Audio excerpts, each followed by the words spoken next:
Hi, welcome, or for some of you, welcome back. You are probably here for one of two different reasons. The first of which is you have been waiting for me to come back to my podcasting career for 5 years, in which case, if that is you, thank you so much, and holy shit, you have the patience of an angel, because it's been a long time since I have been in front of a microphone.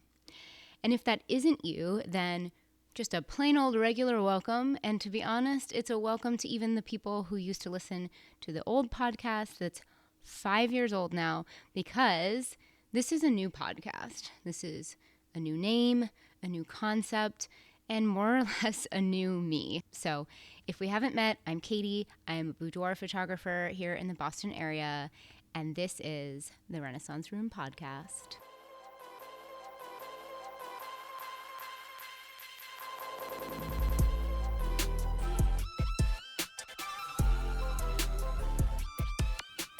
All right, I'm not going to lie to you guys. I've filmed this episode 4 times. Yeah. Podcasting has come a long way since I started in 2021. So there's a little bit of a learning curve for me to learn new things, including the fact that now podcasts all have video. So some of you are looking at my face and not just hearing my voice in your ear pods or on your car speakers or whatever it is that you like to listen to podcasts. So yeah, bear with me a little in the beginning here. I am working with my camera that I've used a million times because I am a photographer, but I don't usually do video. So there's a lot that I'm learning. The first time I tried to record this, I had like the wrong speaker audio set up. The second time I tried to record it, I had some food in my teeth from lunch. And the third time I tried to record it, the entire thing, the camera was focusing on my microphone instead of my body. So great. I'm just happy that I'm here and excited to introduce you to this new podcast concept and catch you up a little bit on what's been happening in my life for the past 5 years. And so I think you should probably take a seat and maybe like buckle up, especially if you're in the car. But maybe also like buckle up metaphorically because I have a lot to catch you up on in the past 5 years. So if we just rewind real quick to 2021, if I get really good at podcasting, I might put in like a cool rewind noise and not just that weird one I made with my mouth for you guys. But in the meantime, you're stuck with my own sound effects. So it's 2021. My podcast was called the Picture Imperfect Pod. And I just want to preface this explanation with like, I loved the podcast. I loved the project. I still stand by everything that I said and did. And I just am trying to sort of like catch you up on everything that's happened since, you know, with all of this 2020 hindsight that I have that we don't get until we're so far into the future. So I did love the podcast, but I think what was happening for me at the time was, you know, it was on the heels of the pandemic. 2021, I was very stressed out at my job. At the time, I was a wedding photographer, and I had like 30 something weddings that year, when usually I tried to take less than 20 weddings a year for my own like mental health and work-life balance. And I did start seeing a therapist, like an online therapist, as we all did. God bless all of the people who worked for BetterHelp in 2020 and 2021. And I sort of was maybe underplaying how much I was struggling, but I was struggling. Like I had a hard time in those 2 or 3 years. And the therapist that I saw, who I very much appreciate, but at the time she told me, I think you're just burnt out and a perfectionist, which is absolutely still true to this day. I am still a perfectionist. I fight it every day in everything that I do. So that is part of the theme of the podcast. I still totally stand behind. That's still absolutely something that I struggle with and probably will for the rest of my life.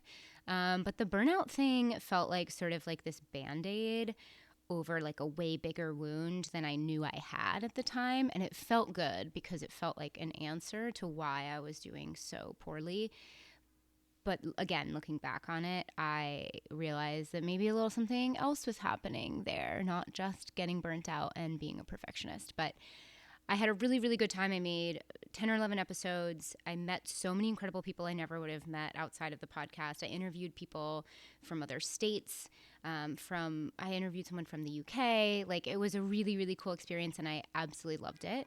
But it was also really exhausting, especially interviewing other people, like trying to figure out the schedules for everybody and then editing multiple people's audio. And the good news is, in the last 5 years, a lot of the technology for making podcasts has changed and made it a lot easier, or at least I'm hoping it's a lot easier to edit than it was 5 years ago.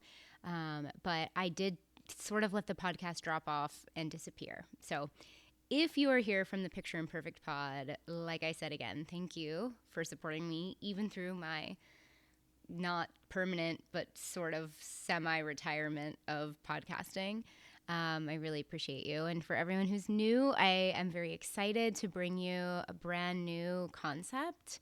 But I thought I should maybe reconcile a couple of the things that have happened in the past 5 years so that you have a good idea of sort of where I've been, what my life experiences are, and how I ended up doing what I do in boudoir photography and helping empower women. So maybe let's start with one of the first big changes that's different from the Picture Imperfect Pod days. I am no longer a wedding photographer specifically. I am a different kind of photographer now. I'm a boudoir photographer, and if you're not familiar with what boudoir is, it is basically an empowerment photo shoot for women to come home to themselves, recognize their own power. It is usually a photo shoot in fancy lingerie or nothing at all. And people do it for all kinds of reasons. They might do it because they want to celebrate a milestone in their life, a birthday, getting married, getting divorced. Some people do a photo shoot to find their way back to their body after a big change, whether that was some kind of surgery or motherhood.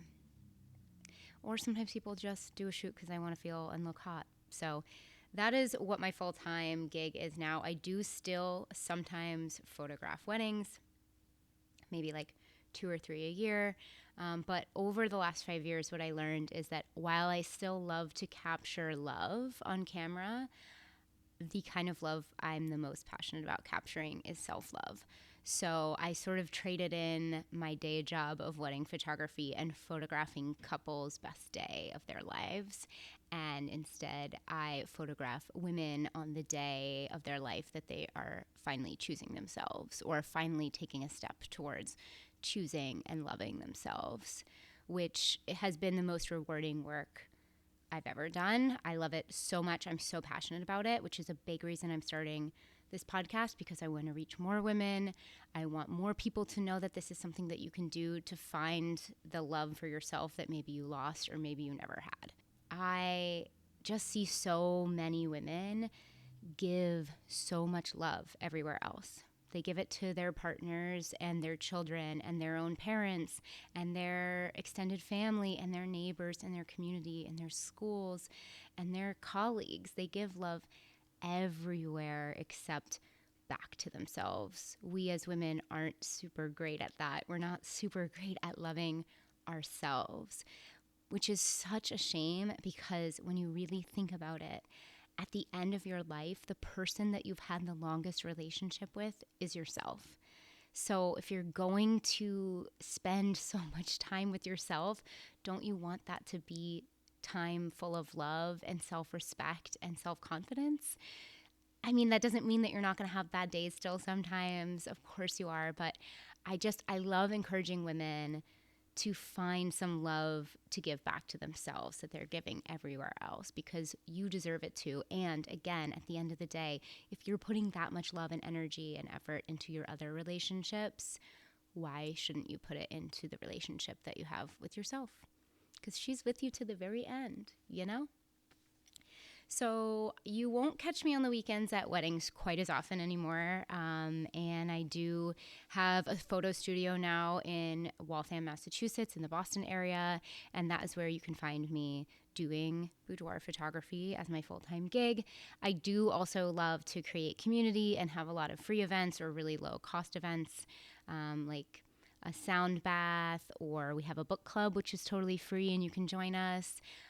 So I love to connect all of these amazing women that I find and meet through my work, and then, connect them with each other to help encourage one another to show up for yourself just as much as you show up for everybody else.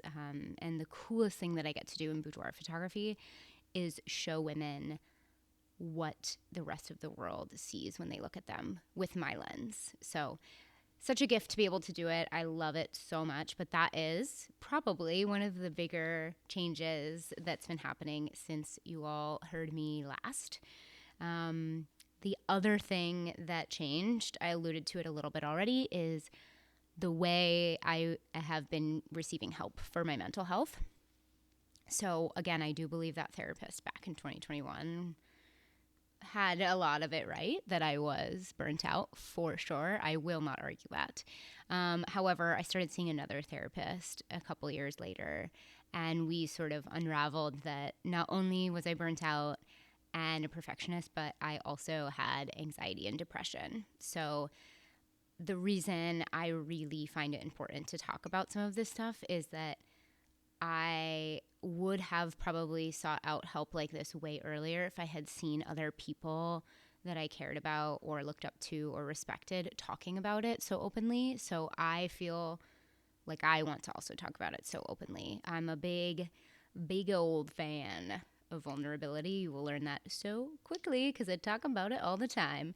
But I feel like vulnerability is the greatest gift that we can give one another as humans, because if you've ever struggled with a hard time, you know that it feels in the moment like you're the only person who's ever experienced this awful thing, and it can feel really isolating and hard.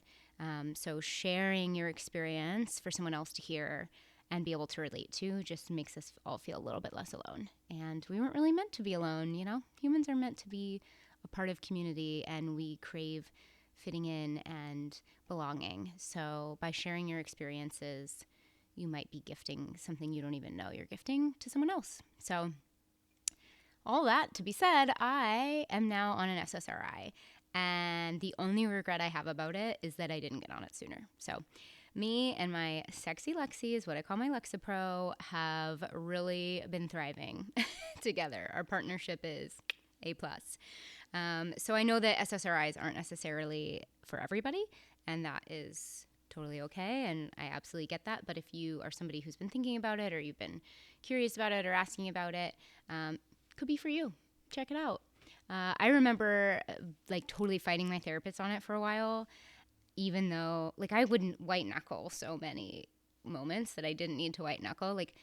Truly, genuinely white knuckling driving. Driving gives me so much anxiety when I don't have my little medication help. I would literally get so anxious when I had to take a left-hand turn without a green arrow that my knuckles would get white. I would grip the steering wheel so hard, which is not a normal amount of anxiety to have just to drive and take a left. You got to take a lot of left-hand turns to drive around Boston, okay? So I remember seeing an Instagram post, I think by Sarah Bareilles, who I highly admire and I'm obsessed with. And she posted that she started taking an SSRI. And I was like, okay, if Sarah needs them to help her brain feel like a better place to live in, I guess I'll try it. So I started Lexapro maybe 3 or 4 years ago and never looked back. And I'm always happy to talk about mental health because I think it's so important, like I said, to be vulnerable about our experiences. So I'm sure I will do a future episode on that. I will also dive in on a future episode about sort of how I transitioned from weddings to boudoir, because it's a real good, juicy story.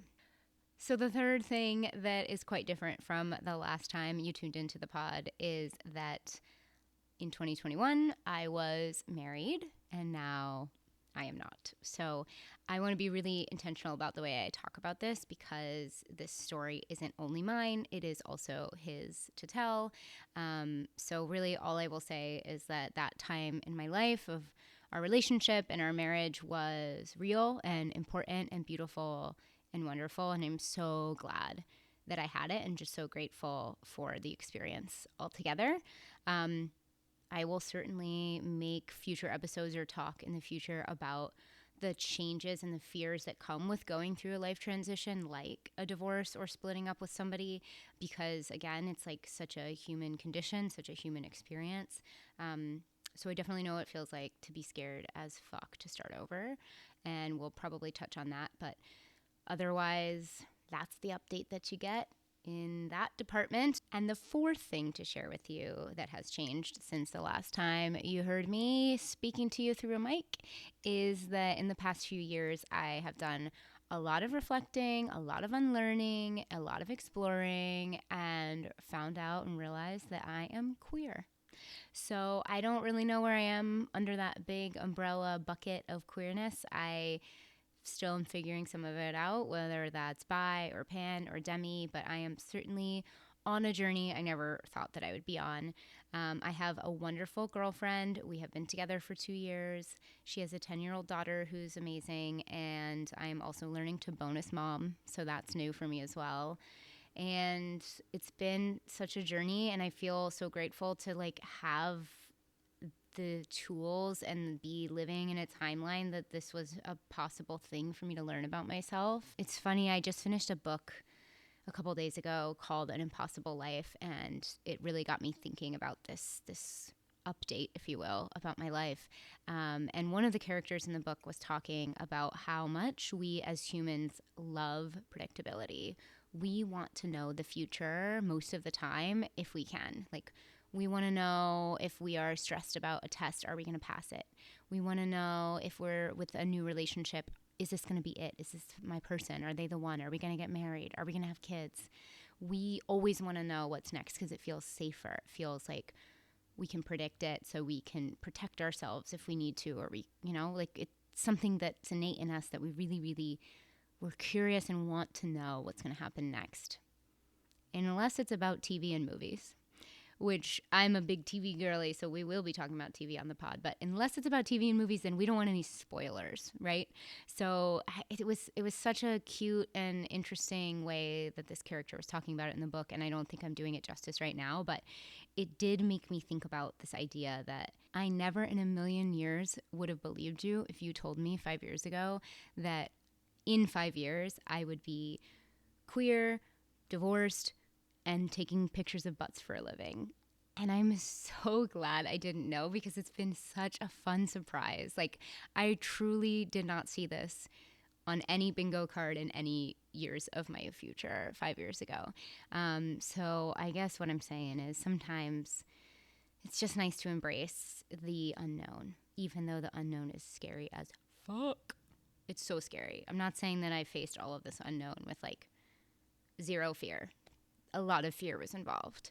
But I'm really glad this is where I landed, and really glad that you're here and interested in hearing how I got here. So thank you. I'm not 100% sure where this podcast is going exactly. I know they're going to be shorter episodes than the Picture Imperfect Pod because those were such a pain to edit. And I think, honestly, in the last 5 years, everybody's attention span has gotten worse, including my own, to edit the episode. So I think most episodes are going to be less than 30 minutes, maybe even less than 20 minutes.